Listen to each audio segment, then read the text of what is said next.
Bonsoir, entrons ensemble dans le temps du débat comme tous les soirs sur France Culture entre 18h20 et 19h.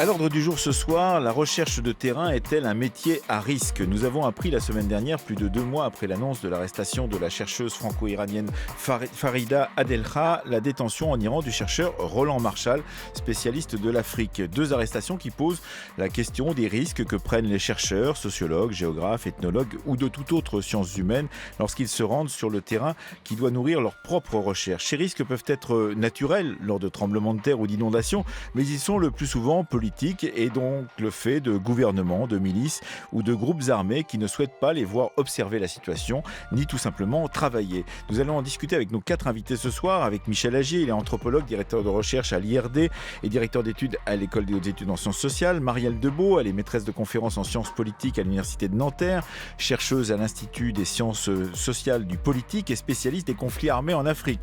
Avec nous également au téléphone depuis Erbil au Kurdistan irakien, Barbara Coutureau, elle est archéologue, chercheur au ministère des Affaires étrangères et responsable de l'antenne d'Erbil de l'Institut français du Proche-Orient. Et enfin avec nous en studio à Paris, Patrick Nedelec, il est directeur Europe de la recherche et de la coopération internationale du CNRS.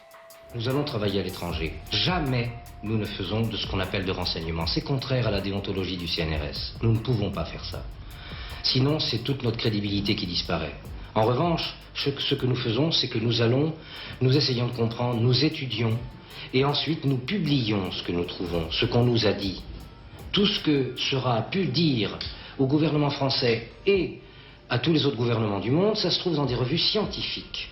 C'est ça notre travail au CNRS. C'était ça, et c'est ça le travail de Michel Seurat. Voilà, il s'agissait de Pierre Gentel, aujourd'hui disparu, qui était directeur de la section recherche orientale du CNRS en mars 1986 à propos de la disparition et de la mort de Michel Seurat pendant la guerre au Liban. Et c'est une bonne façon peut-être de commencer cette discussion. Michel Agier, bonsoir. Bonsoir. Vous êtes anthropologue, vous êtes allé dans divers terrains qui sont des terrains qui peuvent être ou pas dangereux, en particulier en Colombie. Vous êtes spécialiste des camps et de l'encampement du monde. Vous avez travaillé sur les camps de réfugiés en particulier, qui sont peut-être des endroits qui sont relativement protégés pour un chercheur comme vous, alors que dès qu'on en sort de ces camps, il y a peut-être plus de danger en dehors que dedans. D'une manière générale, en effet, oui, dans les camps de réfugiés sont des lieux relativement sécurisés, pas tous. Il y a des zones dans lesquelles, effectivement, il y a des groupes, des milices ou quelques groupes armés qui se cachent dans les camps, mais d'une manière générale, c'est plutôt à l'abri, c'est plutôt sur les bords de la guerre, mais ça permet aussi de travailler sur ces questions de déséquilibre, conflit et violence en recueillant les témoignages et les impressions des gens qui en sont tout juste sortis. Est-ce que vous avez eu l'impression d'être en danger parfois pendant vos missions pour vos travaux, pour l'École des hautes études ou pour l'Institut de recherche pour le développement ? Rarement sur le moment. Après, en réfléchissant, on se dit qu'on a été dans une situation qui aurait pu mal se passer. C'est ce qui m'est arrivé en Colombie en particulier, puisque j'étais en 98-99 à un moment où il y avait une reprise de la guerre intérieure qui consistait surtout pour les milices paramilitaires à reprendre du terrain sur les guérillas des FARC ou de l'ELN. Et je travaillais dans une zone sur le Pacifique colombien où avec des collègues on allait de village en village. On était sur un thème qui n'était pas du tout la guerre, mais qui était les transformations culturelles, économiques de la région. Et on allait de village en village et puis on a su, au bout de notre périple d'une semaine, que les guérillas avaient refait le même parcours derrière nous et ils allaient voir les gens pour leur demander qu'est-ce qu'on leur avait demandé, de quoi on avait voulu parler. Parce qu'il y a toujours ce doute qui était présent dans l'interview de Pierre Gentel à propos de Michel Seurat, que vous soyez des espions, que vous soyez à la solde de tel ou tel parti en présence dans une guerre civile, par exemple. C'est toujours délicat parce qu'en étant étranger, on est confronté à ce problème d'identification. C'est pour ça que pour les anthropologues ou les ethnographes qui veulent passer beaucoup de temps sur le terrain, il y a une obligation qui est de se familiariser avec le terrain, de prendre du temps, de prendre beaucoup de temps. Et donc au bout du compte, c'est cette familiarité qui peut, elle, peut-être devenir trompeuse, c'est-à-dire on connaît tellement bien les lieux, on connaît tellement bien les gens qu'on réagit comme eux et des fois on ne voit pas arriver un danger.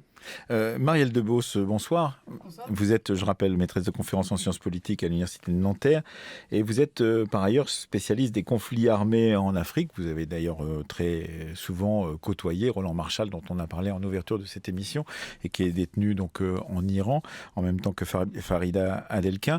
Dans votre propre travail, est-ce que vous avez eu l'impression, en tant que chercheuse, de vous trouver à certains moments, en travaillant sur les conflits armés en Afrique, justement, dans des situations délicates et comment les avez-vous réglés ?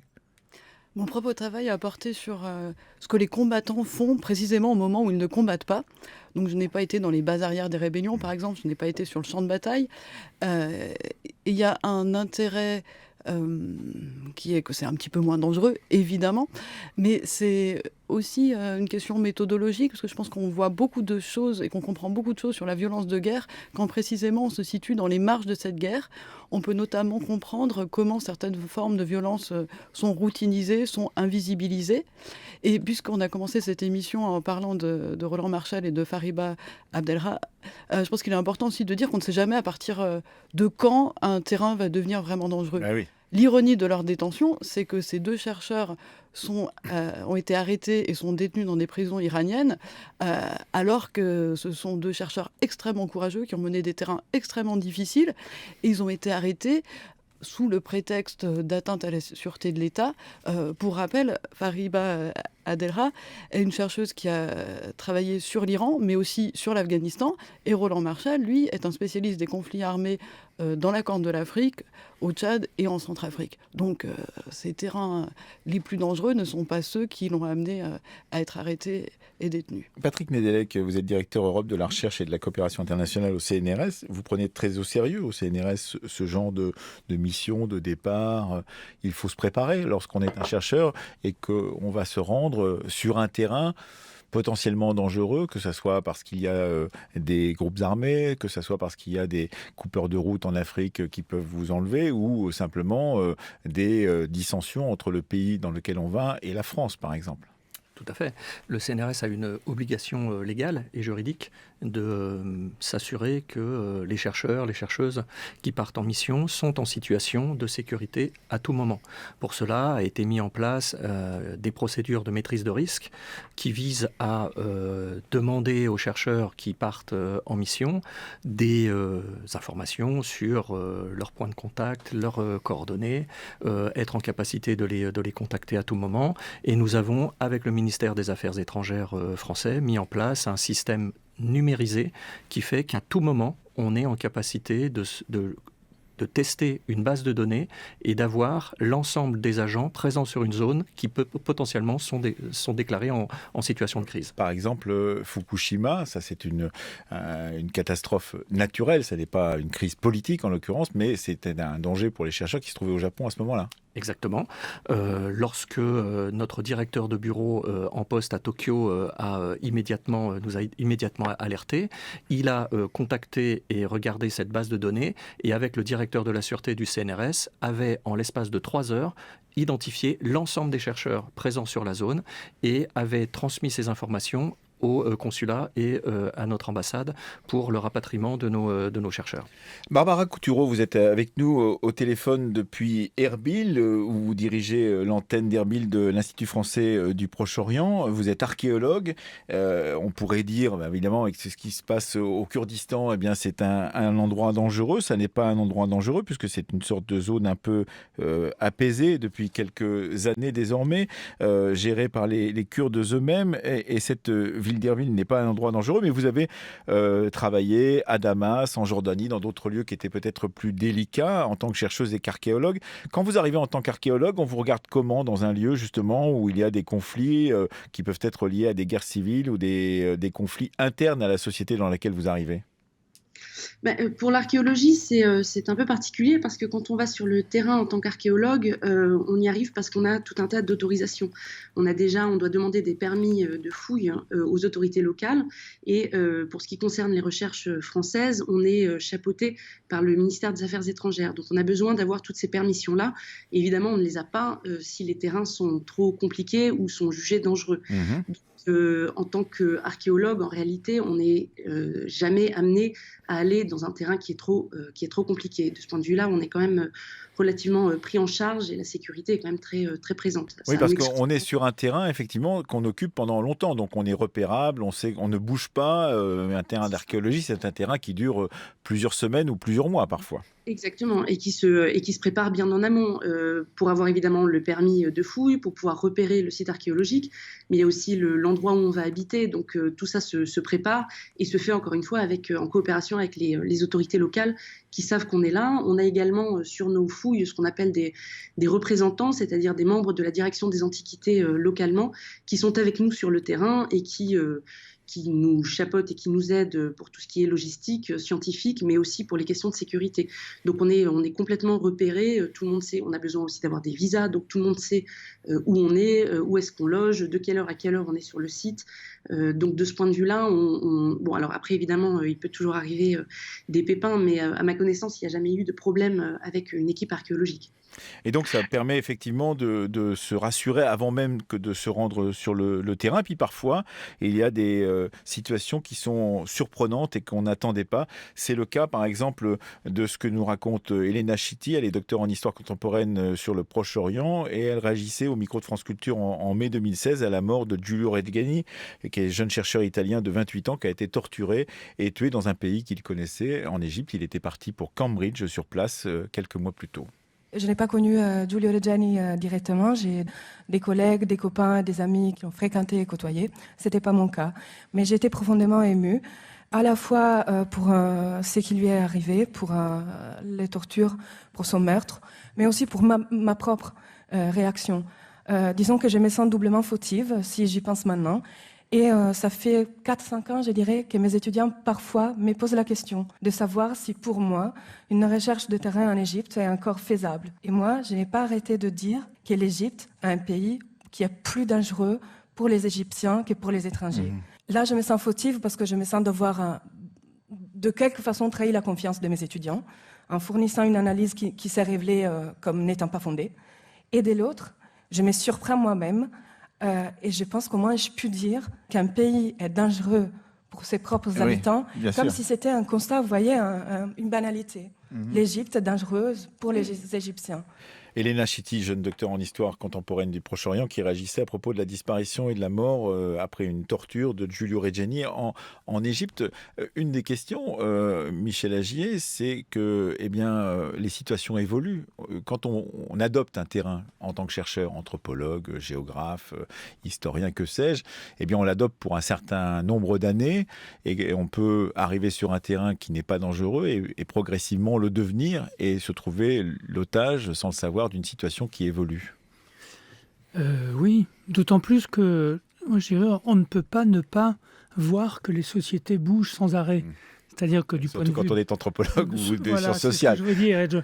Suivez mon regard. On ne peut pas faire comme si les sociétés restaient traditionnelles et éternellement traditionnelles. Elles sont toutes bousculées, elles sont toutes en changement. Alors moi, j'ai choisi des terrains, effectivement, où on a le nez dessus. Et par exemple, il n'y a rien de tel qu'un camp de réfugiés pour voir les capacités d'invention, de réinvention, de transformation, que ce soit la vie familiale, l'habitat, les politiques, puisqu'il y a quand même des forces politiques qui naissent dans les camps et qui, à un moment donné, peuvent faire de la politique au sens le plus noble, avec des projets politiques. Je me souviens de Libériens qui s'étaient réorganisés dans des camps en Sierra Leone et qui disaient, une fois que la guerre se termine, on va monter des projets, on va demander les soutiens des ONG internationales et plutôt que d'aller dans des petits villages isolés qui sont trop dangereux, on va faire des petites villes. Et je trouvais ça très intéressant parce qu'il y a une imagination politique qui naît aussi dans ces lieux hybrides que sont par exemple les camps de réfugiés.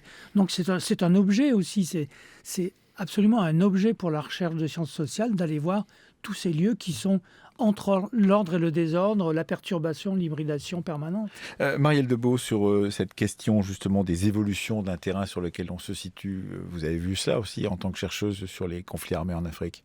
Oui, parce que j'ai mené des recherches au Tchad pendant 15 ans et le pays a beaucoup bougé, mais aussi le rapport des autorités tchadiennes à ma propre recherche. Au début, j'étais totalement inconnue, je passais inaperçue. Aujourd'hui, quand je dis quelque chose, y compris dans les médias en France, ça peut avoir des répercussions au Tchad. Et donc, ma responsabilité n'est plus la même que celle qu'elle était quand j'étais une toute jeune chercheuse. C'est une responsabilité aussi par rapport à ce que l'on croise sur le terrain, par rapport à ses amis, parce qu'on se fait évidemment des amis sur place, par rapport à ses relations, ses contacts, qui évidemment peuvent être comptables pour un gouvernement ou pour une partie de la société de ce que vous leur faites dire dans vos propres travaux, d'une certaine façon, Marielle Debeau. Oui, je pense que ma première préoccupation est la sécurité de nos enquêtés sur place. Ça doit être notre priorité. Et les discussions porte actuellement en sciences sociales sur la façon dont on peut protéger nos enquêtés, mais aussi la façon dont on peut avoir un rapport différent avec ces pays. On est sorti du temps où on considérait que les pays du Sud étaient exclusivement des pays où on allait observer des choses, on allait observer des phénomènes, on ne les considère plus comme des réservoirs de matière brute qu'on va analyser dans des universités, dans des laboratoires beaucoup plus riches dans les pays du Nord. Et aujourd'hui, il y a des débats extrêmement importants sur la façon dont on peut avoir des collaborations et des collaborations éthiques avec nos collègues des pays du Sud, tout en prenant en compte aussi les difficultés de ce type de collaboration, parce qu'il y a des rapports financiers aussi. Il y a des rapports financiers, des écarts de ressources qui sont absolument énormes.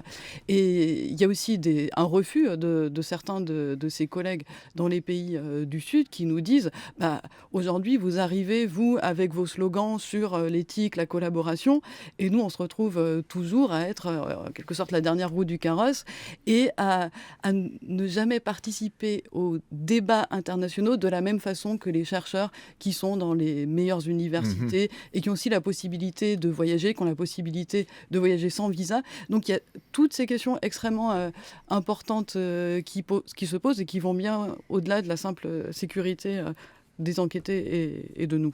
Barbara Coutureau, en tant qu'archéologue, vous avez évidemment des relations privilégiées avec beaucoup des gens qui sont sur le terrain, parce que vous avez besoin pour les terrassements, pour tout un tas de travaux que vous menez en tant qu'archéologue, de discuter, de travailler et de faire travailler aussi des enquêteurs locaux, des collaborateurs locaux. Est-ce que vous connaissez justement ce risque éthique qui vient d'être pointé du doigt par Marielle Debeau dans des conditions effectivement où les retournements de situation, on le sait par exemple pour l'Afghanistan et pour les fixeurs ou les gens qui travaillaient, les traducteurs qui travaillaient pour l'armée française mais également pour les journalistes qui travaillent sur place, eh bien ce sont des situations extrêmement délicates une fois que les Français ont quitté le terrain, par exemple, Marielle Debeau.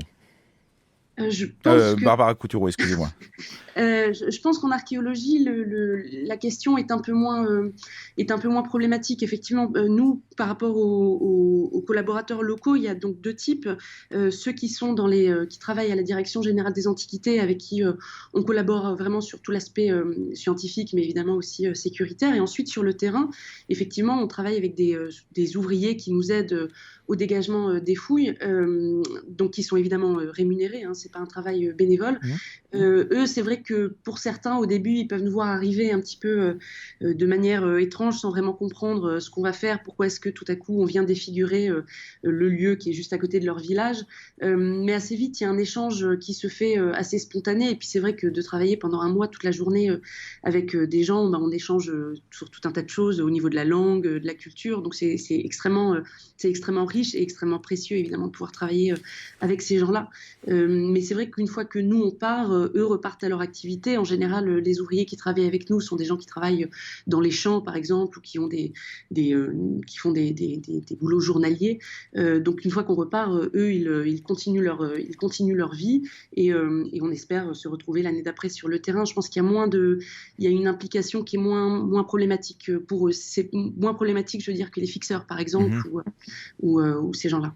Patrick Nédélec, justement, sur ces relations que l'on doit avoir avoir en tant qu'une grande institution d'État comme le CNRS par rapport à tous ceux qui collaborent de près ou de loin aux recherches des chercheurs français sur des terrains en difficulté, sur des terrains dangereux. Est-ce qu'il y a une sorte de charte, pourrait-on dire, au CNRS ou dans toutes les institutions qui envoient des chercheurs sur le terrain pour réfléchir à ces conditions, ne pas mettre en danger ses propres informateurs, etc., etc.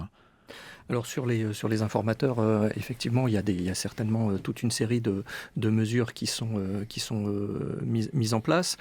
Au niveau du CNRS, nous travaillons en priorité avec les recommandations qui nous sont transmises par les consulats et les ambassades.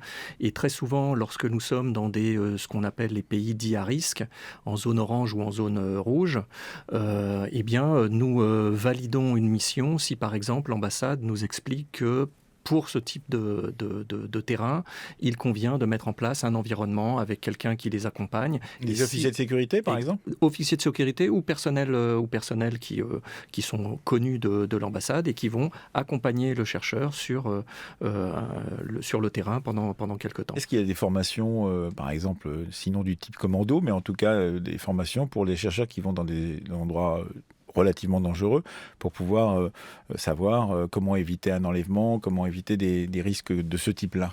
Oui, il y a une formation, il y a deux fois par an, une formation qui est organisée par le ministère des Affaires étrangères, la gendarmerie, ministère de l'Intérieur, centre de crise, qui met un certain nombre de chercheurs et personnels qui ont à faire du terrain en situation réelle, comment on réagit en cas d'attentat, comment on réagit en cas de prise d'otage.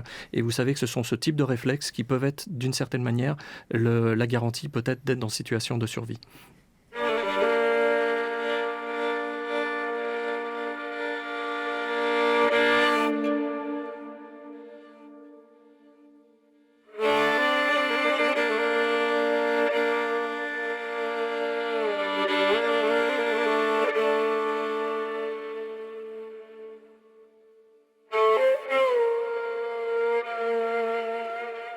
France Culture, le temps du débat.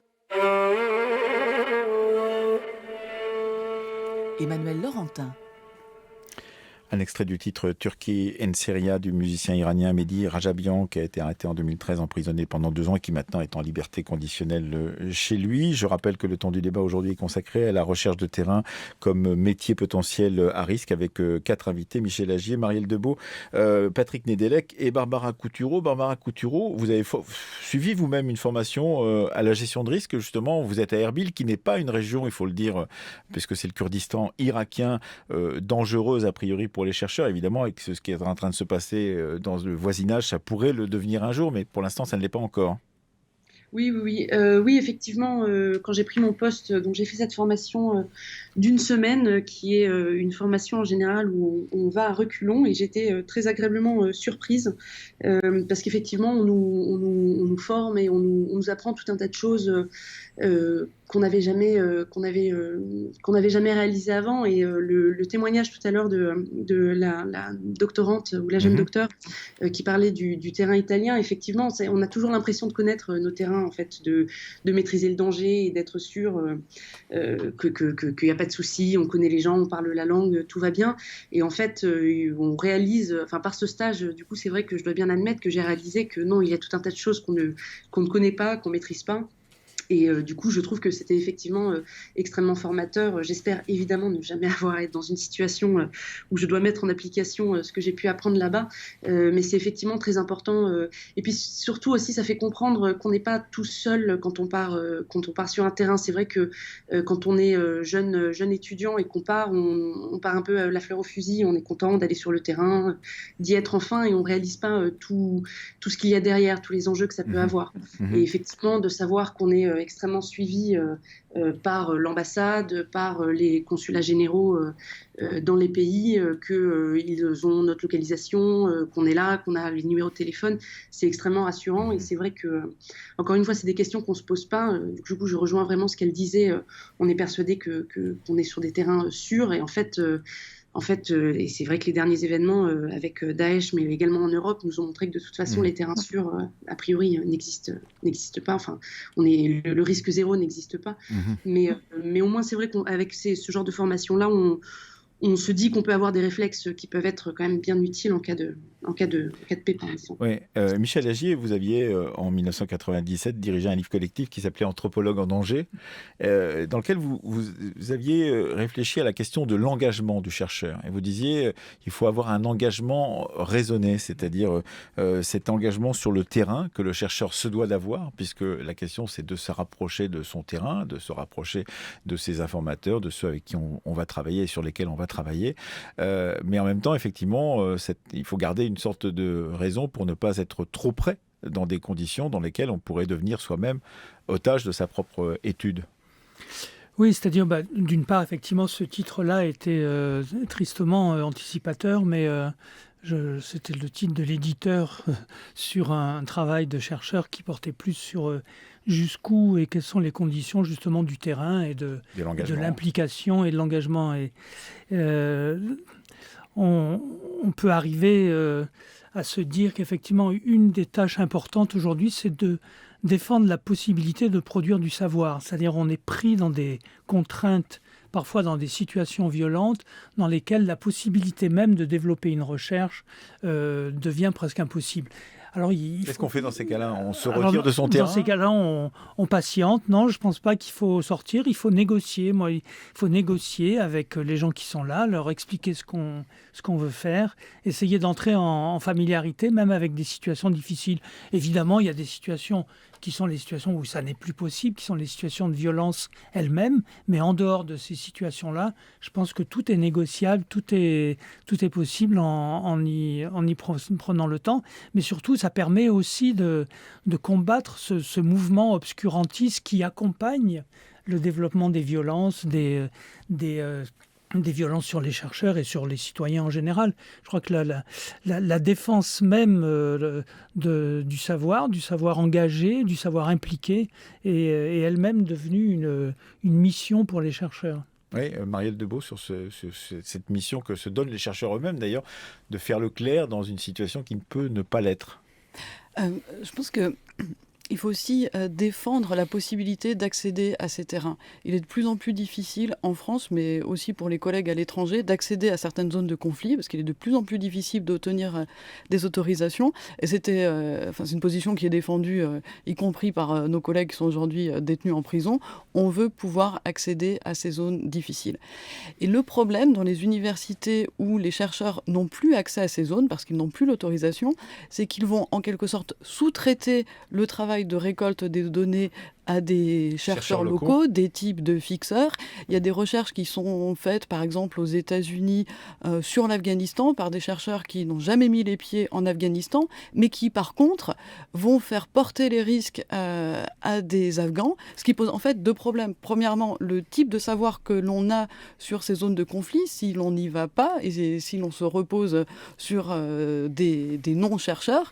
Et puis surtout, ça pose un problème éthique. Comment peut-on écrire tranquillement dans son bureau sur les conflits si le risque est porté par des personnes locales mal payées qui, elles, sont en plus complètement... Il est possible qu'ils soient les otages de la situation dans laquelle ils se situent aussi. Oui, parce qu'il faut quand même oublier il ne faut pas oublier que quand on a un passeport français, on peut être rapatrié, qu'on bénéficie de protections dont nos interlocuteurs locaux ne bénéficient jamais.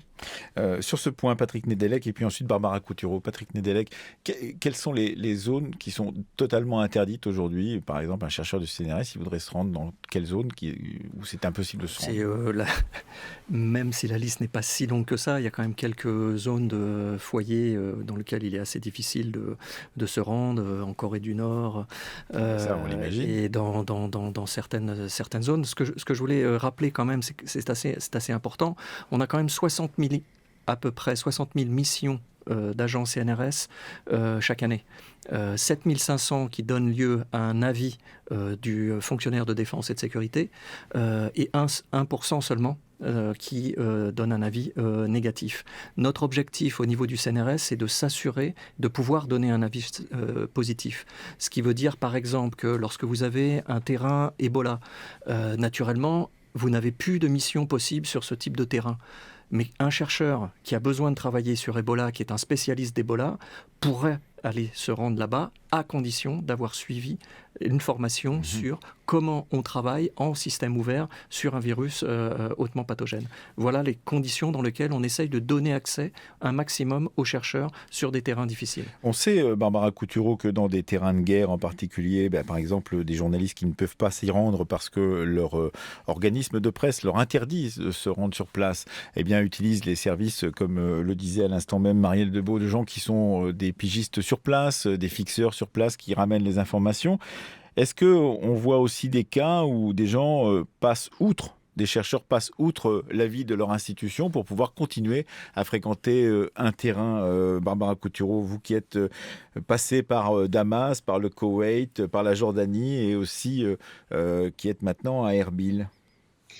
Alors, en archéologie, non, évidemment, puisque de toute façon, le terrain, on a besoin d'y être sur place. Ce cas de figure peut se présenter sur des terrains qu'on a dû quitter brutalement. Par exemple, ça a été le cas en Syrie, où évidemment, il y avait beaucoup de missions archéologiques qui travaillaient. Et puis, à partir de 2010-2011, tout ça a été impossible. Donc, c'est vrai qu'on peut garder contact avec les personnes sur place, les villageois avec qui on travaillait, qui peuvent continuer, par exemple, à nous informer sur l'état du site, sur les pillages, sur des questions comme ça. Donc, pour l'archéologie, c'est différent.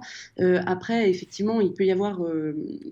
moi, j'ai eu l'occasion de rencontrer, heureusement, ils sont assez rares, mais des chercheurs qui ont plutôt intérêt à se mettre en sous-marin. Après, c'est vrai que ça n'engage que leur responsabilité. Nous, évidemment, on déconseille fortement à tous les chercheurs qui viennent ici de se rendre sur ces zones rouges. Quand des chercheurs viennent, par exemple, à l'IFPO en nous disant qu'ils ont envie d'aller du côté de Bagdad, Anbar ou en Syrie, on les met de toute façon tout de suite en relation avec le consulat général et l'ambassade en leur faisant bien comprendre que c'est des terrains qui sont extrêmement dangereux. Ce qui se passe aujourd'hui en Syrie prouve malheureusement que personne, évidemment, n'est à l'abri et qu'il n'y a aucune immunité, que ce soit pour les journalistes, les chercheurs, les étrangers, les humanitaires ou quoi que ce soit.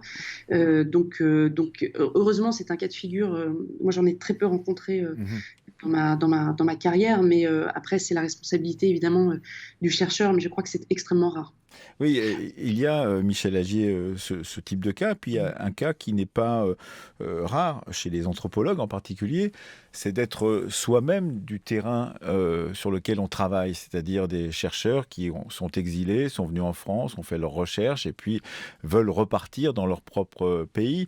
Un article de The Conversation sur le Venezuela nous disait que Paola Vázquez Lezama, qui est anthropologue, que vous connaissez sûrement, Michel Agier, expliquait que, par exemple, toute sa famille est encore sur place.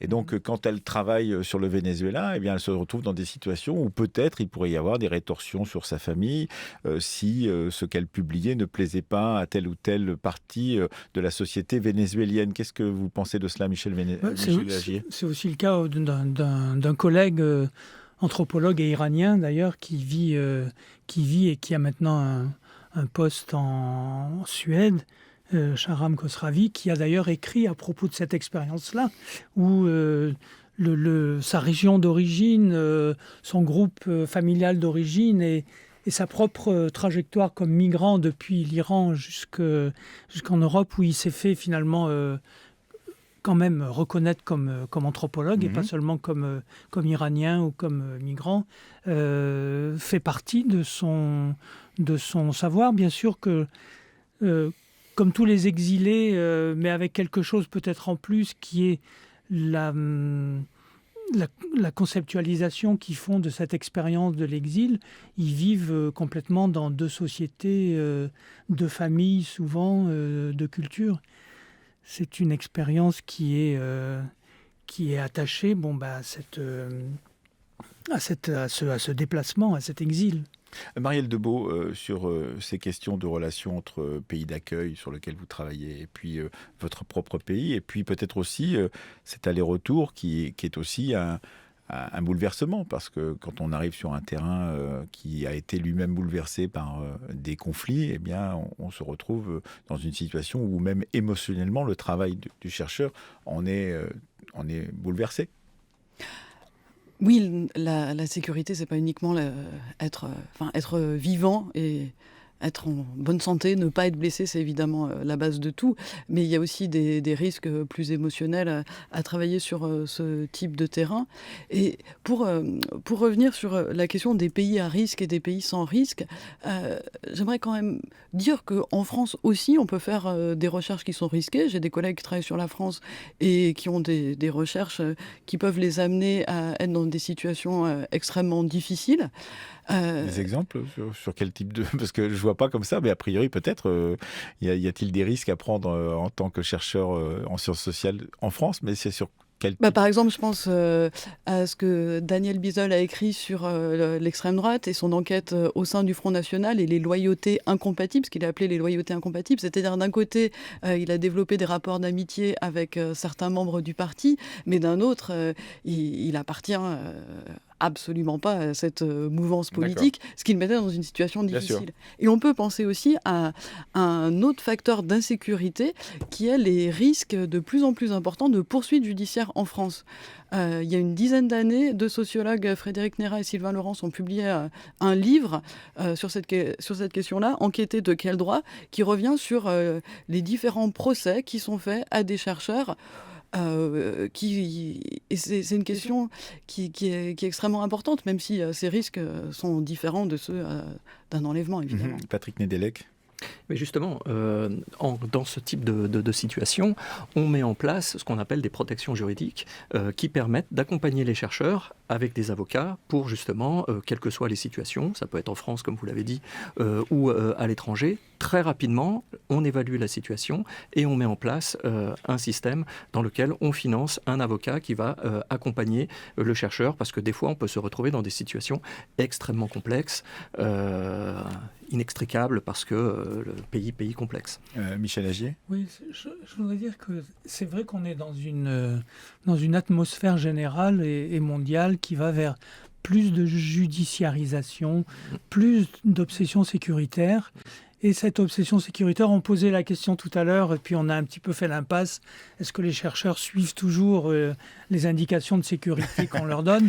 C'est vous qui avez fait l'impasse, moi je l'ai posé la question. Je ne répondrai pas à la question, mais bien évidemment... comment dire, j'ai vu dans le sourire de Patrick Nedelec que ça pouvait arriver, mais qu'on ne voulait pas le dire parce que c'était trop risqué. Il faut essayer de vivre sa vie, et quand on vit sa vie pour comprendre le monde social qui bouge, qui se transforme, qui vit des révolutions et des transformations, bien évidemment, ça implique d'insister, même quand le terrain est difficile, voire un peu dangereux. Barbara Coutureau, un dernier mot. Depuis Erbil, vous vous trouvez en tant qu'archéologue justement sur ces risques courus que vous courez, mais tranquillement d'une certaine façon, parce que vous pensez qu'il n'y en a pas tellement dans l'endroit où vous vous trouvez, dans le Kurdistan irakien.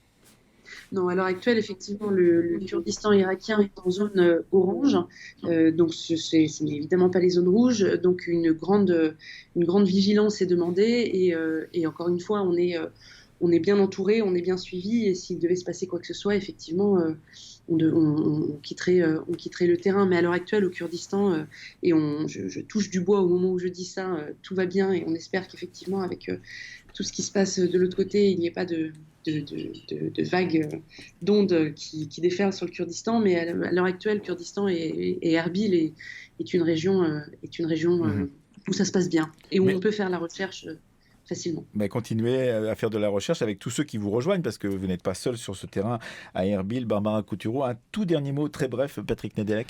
Oui, tout ce qui a été dit, tout ce qui a été mis en place pour garantir la sécurité de nos chercheurs nécessite néanmoins la responsabilité de l'ensemble des chercheurs qui partent à l'étranger, et parfois se rappeler que le bon sens peut être quelque chose qui peut nous sauver la vie.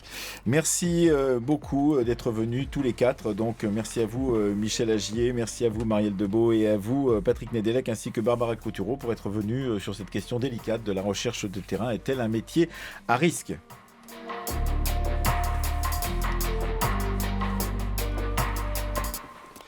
C'était le temps du débat. Chloé Cambrelin, Fanny Richer, Rémi Baye, Hugo Boursier et Louise André. À la technique aujourd'hui, Marie-Claire Oumabadi. À la vidéo, Cindy Le Gromelec. Et à la réalisation, Alexandre Manzanares.